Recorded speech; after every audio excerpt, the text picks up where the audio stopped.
Hello everyone! Good evening from Spain. Ako po si Leilani Serami, ang admin and founder of Hope for the Elderly. I am very proud and happy na we reached this 4th year anniversary. You know guys, it's a struggle to form a group, a charity group, especially if we are far to each other. I mean, you know guys, the founder or the admin is very far. As you know, I am here in Spain, and our group is in the Philippines, specifically in the province of Nueva Vizcaya. Ayan po guys, mag-flashback po tayo ng konti kung paano po nagsimula ang Hope for the Elderly. Pasensya na po, malamig dito ngayon. And ayan, naka-jacket po tayo kasi malamig. Mag-flashback po tayo ng konti. It was year 2021, that was August. I was in another charity group that time, but my heart insisted to form a group for the elderlies or seniors or elders, because you know guys, there are lots of less privileged or underprivileged seniors in the Philippines that they don't receive any help from the government agencies. Well, I think they are now receiving this time, if I am not wrong, 500 pesos or 100 pesos per month. 500 pesos or 1,000 pesos per month. I am not so sure guys, but anyways, even though they are receiving 1,000 pesos or 500 pesos, it's not enough. Really, it's not enough for them. Especially for those who are living alone, that they don't have any help from their family. You know guys, before I thought of this, of forming Hope for the Elderly. Isang pakikipagbaka or how should I say guys, para bang you need to be very strong, you need to be brave, very, very brave to form a group like this, because you know guys, hindi lang kasi kaibigan or family ang natin dito guys. I mean, it's very hard to find the support you needed, especially if you are very far. But honestly, I am very happy because we found people who are very willing to collaborate without asking anything in return. I say this because most of our volunteers, they don't receive anything guys. Nagdi-distribute man sila ng mga food packs natin or any help we extend there, they are not receiving anything. Really, they are very good help. They are dedicated volunteers, you know, and I'm very proud of them. Masayang-masaya ako para sa kanila, or we owe them guys, we owe them, kasi wala ang hope kung wala ang ating mga advocates and volunteers in the Philippines. As I have said, mag-flashback po muna tayo ng konti. Sabi nga nila noon na hindi po magtatagal ang Hope for the Elderly. So, nagsimula po ang Hope for the Elderly, I mean independent mission, that was November 2021. Ayan po guys, medyo mahirap po talaga kasi nga nasa isang charity group ako noon, and then after that I formed this one, and medyo nagkaroon po ng conflict kasi nga akala nila noon na iiwan ko yung isang group. But anyway guys, don't stick to that. We will stick to Hope for the Elderly. And maraming salamat talaga kasi nandyan, nagsimula po kami through yung bang pag-push sa akin ni Mel Bukasan and Jobs Pael Bolito, kasi nga married na po yung isa nating admin, and sila po yung nag-push sa akin kasi sabi ko sa kanila noon,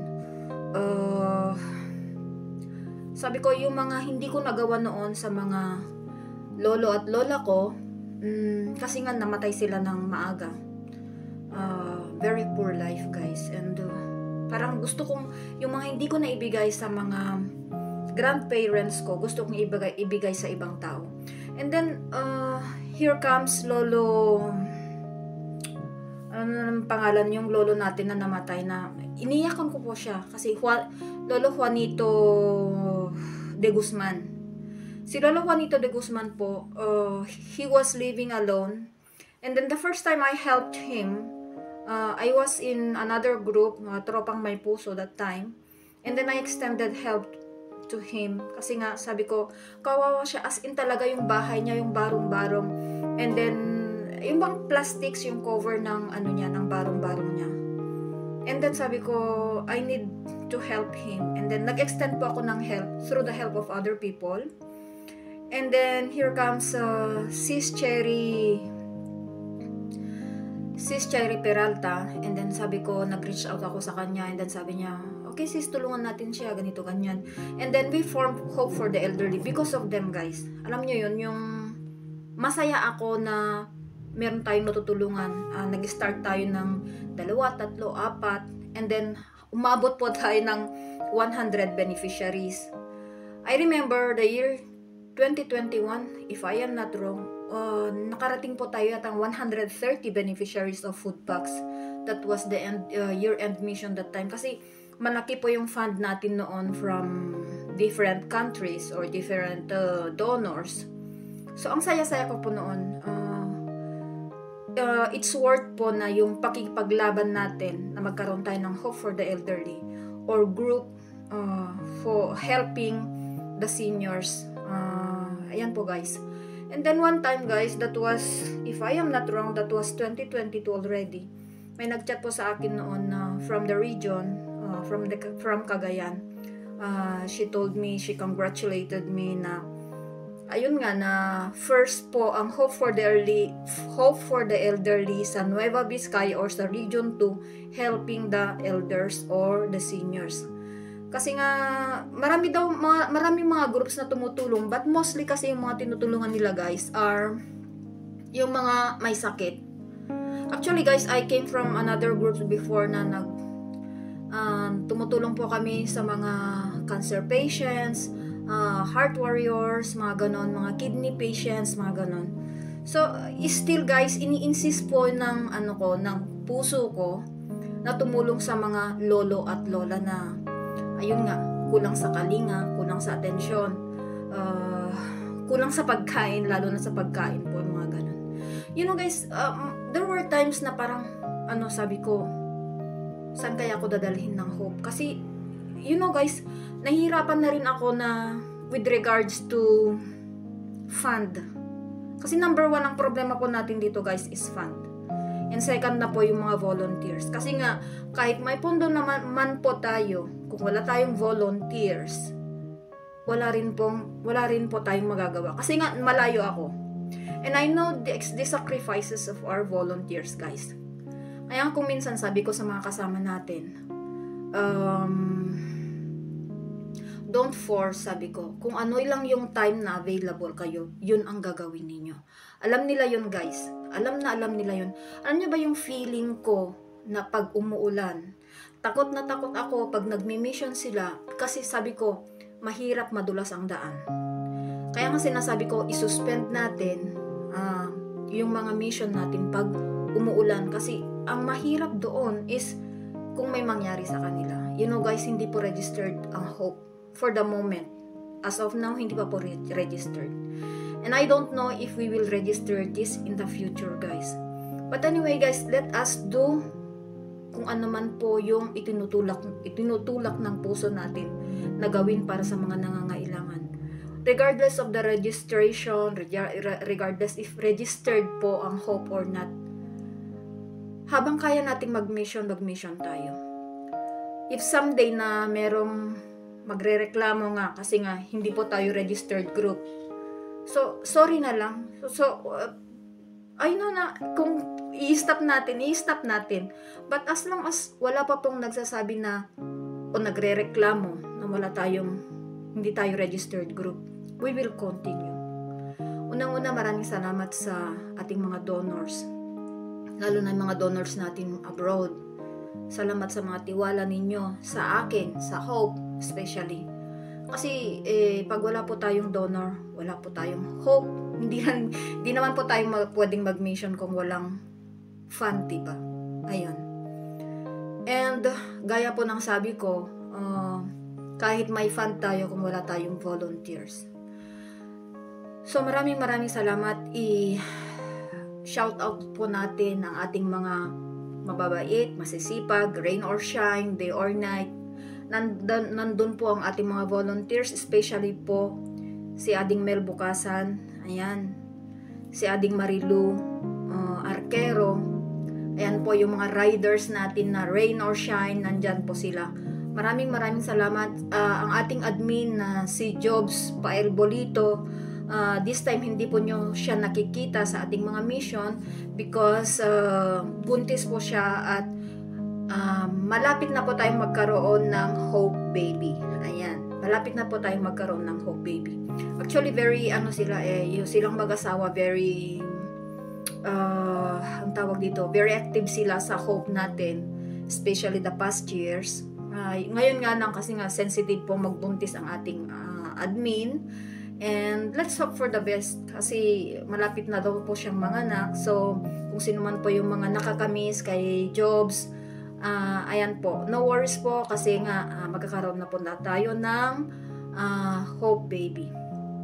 Ayan guys, yung unang anniversary mission natin, during our first anniversary mission, we celebrated in Sanggit Elementary School.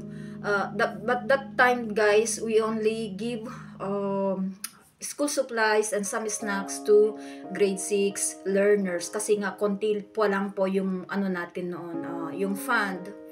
And then our second anniversary was celebrated in Kakilingan Elementary School, Buena Vista, Bayambong, Nueva Vizcaya.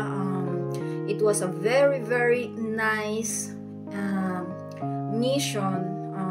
We distributed the school materials and then feeding, yun nga, burgers and juice yung mga binigay natin doon guys.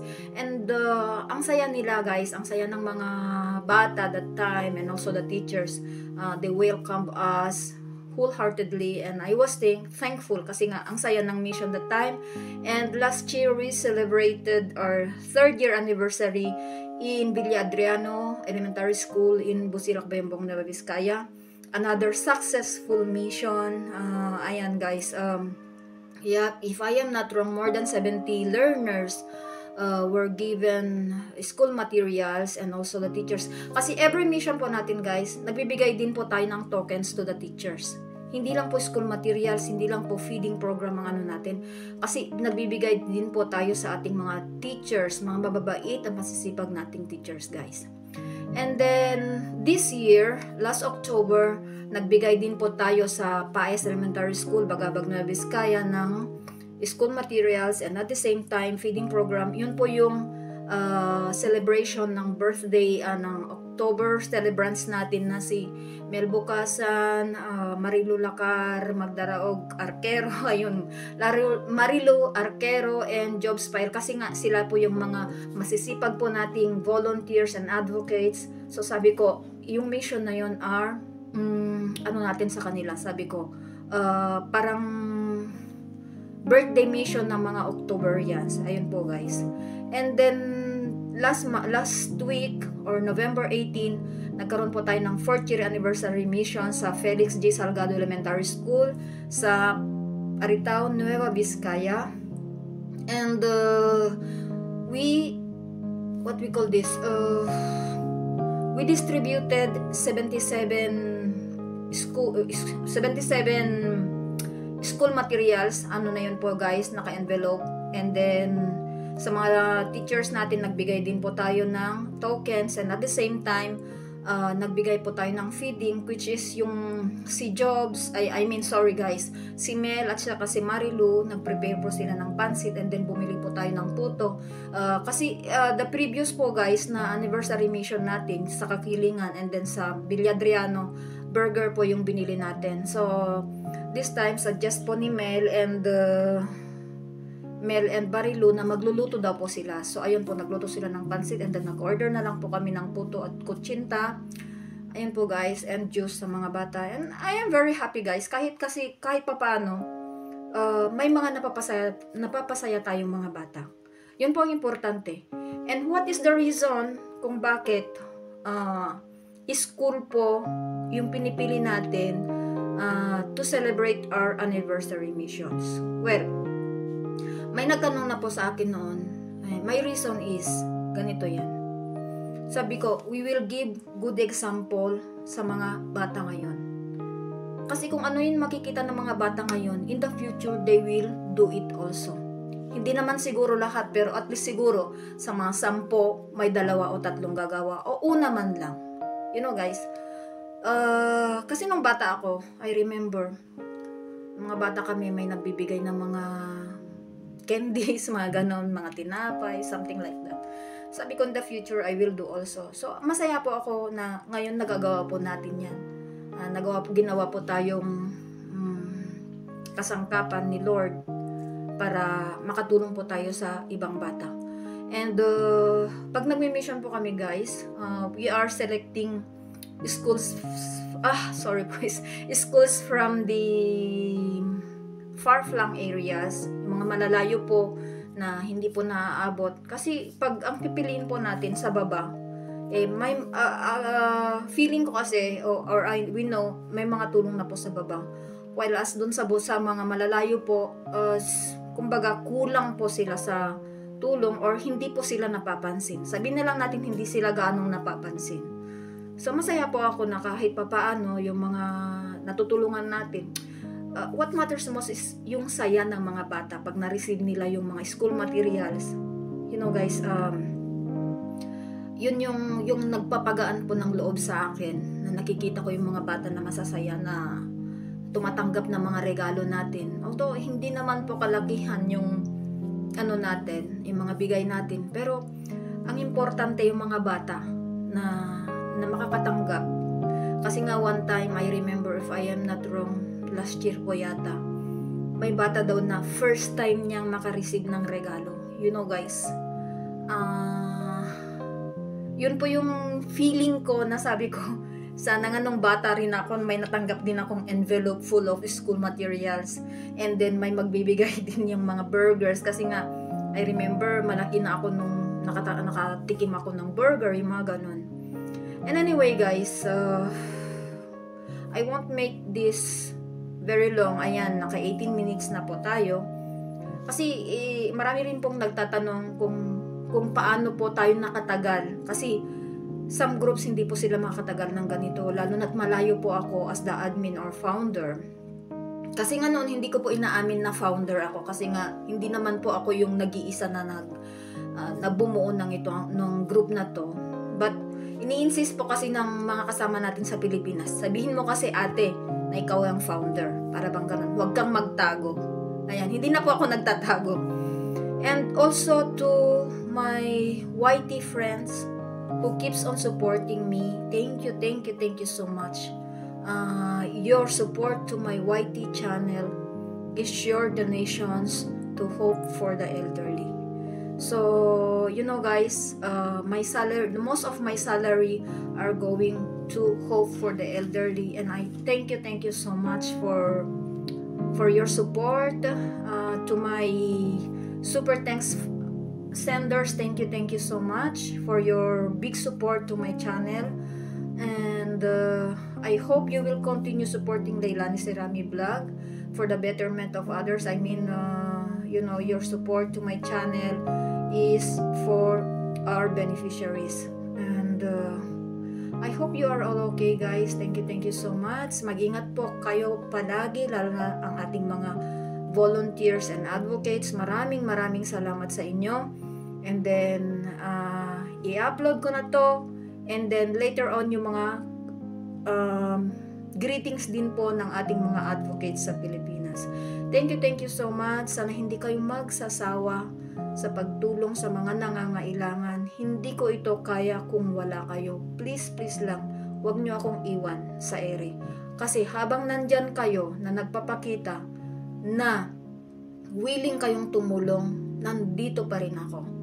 Rain or shine, gaya nga, rain or shine, day or night, nandito lang ako. Sana hindi kayo magsasawa sa akin sa kakulitan ko. Kasi alam nyo makulit ako, pero alam nyo naman yung kakulitan ko is yung pagmamahal ko sa mga advocates natin at saka sa ating mga beneficiaries.